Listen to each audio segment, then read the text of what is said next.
we're here in London where Veuve Clicquot are about to launch a new range of wines, a range of older vintage wines called the Cave Privé collection, the private cellar collection. But we're very lucky to be joined by Dominique Demarville, the cellar master from Veuve Clicquot, who's going to let me taste through the range of Veuve Clicquot wines, and we'll have a little chat about them.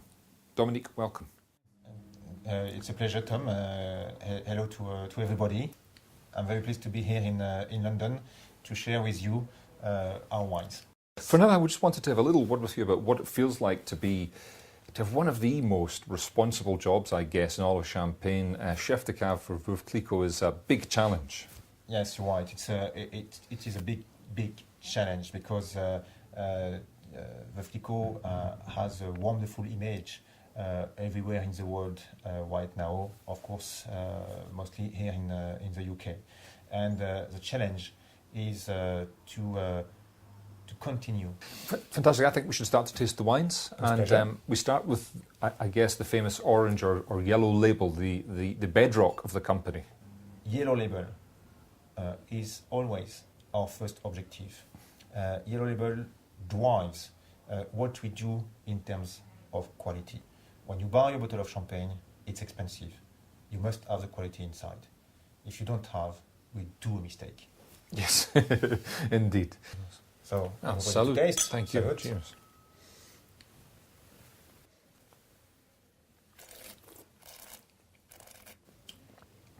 Everything starts with the powerful of the Pinot Noir.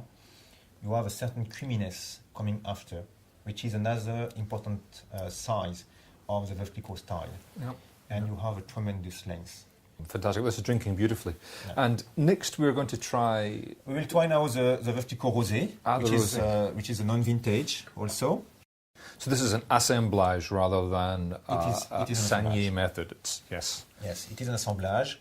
And the level of red wines inside the blend is roughly 12 to 13%. So it's a very light level of red wines, just to give the color. Yeah. And also to give some wet, fresh fruitiness to the wine.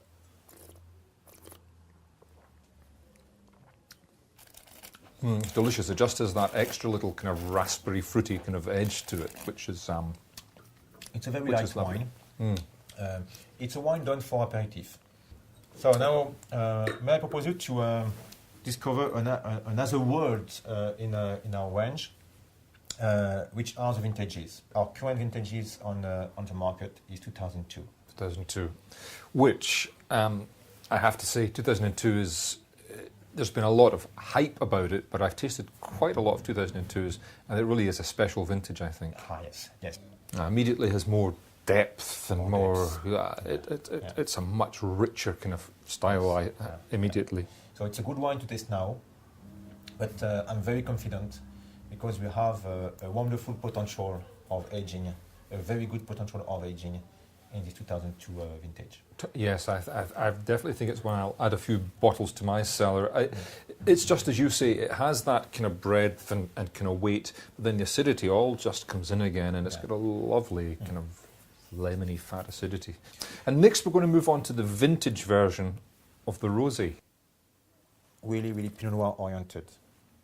It's clearly based on cherries, clearly based on red fruits, and a hint of blackberries also. It's a fascinating wine because it tastes like Pinot Noir. It tastes like a light Pinot Noir, and I'm sure if you let all of the bubbles go out of this wine, it would and put a blindfold on someone, they would think they were drinking a glass of really nice Burgundy, of a lighter Burgundy.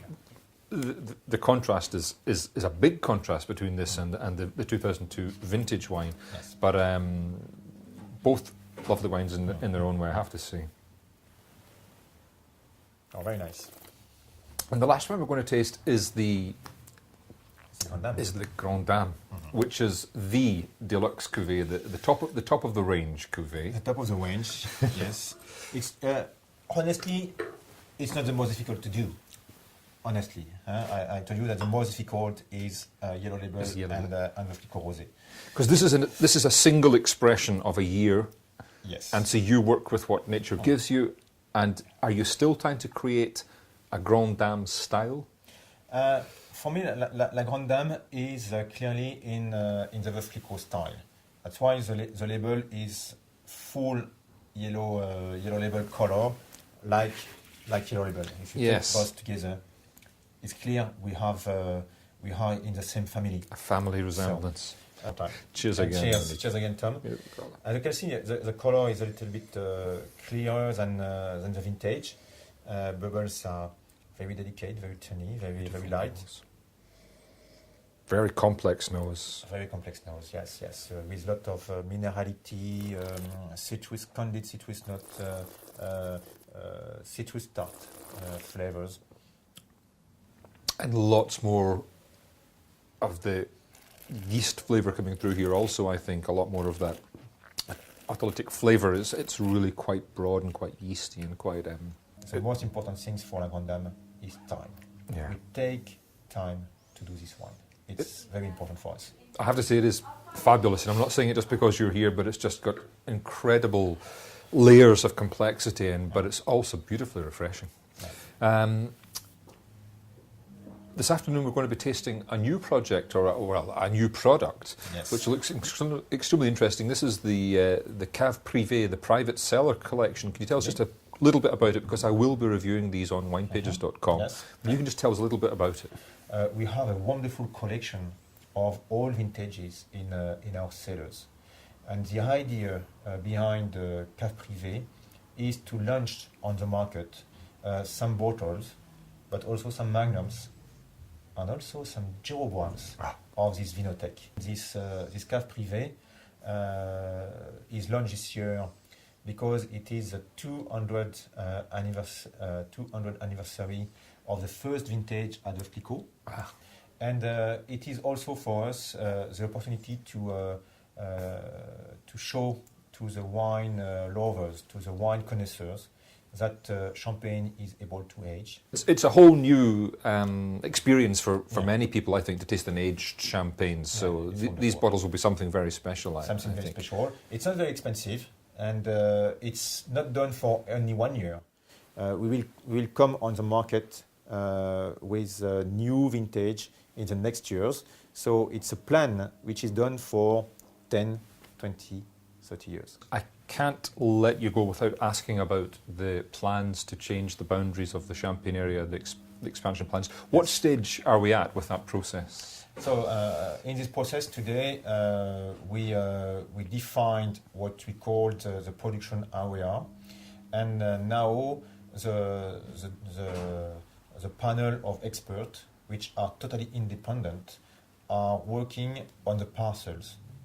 These parcels could produce champagne or couldn't. It is what they do, cru per cru, village per village. So it will take 4 to 5 years now.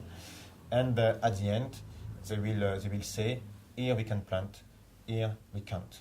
The goal will be to, if we can, to plant new area in Champagne, but we must do that only if we can manage the plantation whites. So for Veuve Clicquot, it's as much about quality as quantity, as volume, in terms of the new area. Yeah. For me, Champagne will stay a small region. Even we can plant new areas, it will stay a small region. The wines are tasting really, really good. You've got a big job to keep these wines to this level. I cross the fingers, and I'm sure it will work. We should watch for this. Well, thank you so much again for tasting with us. Thank you, Tom. Dominique Demarville, thank you. Cheers and all the best. Bye-bye.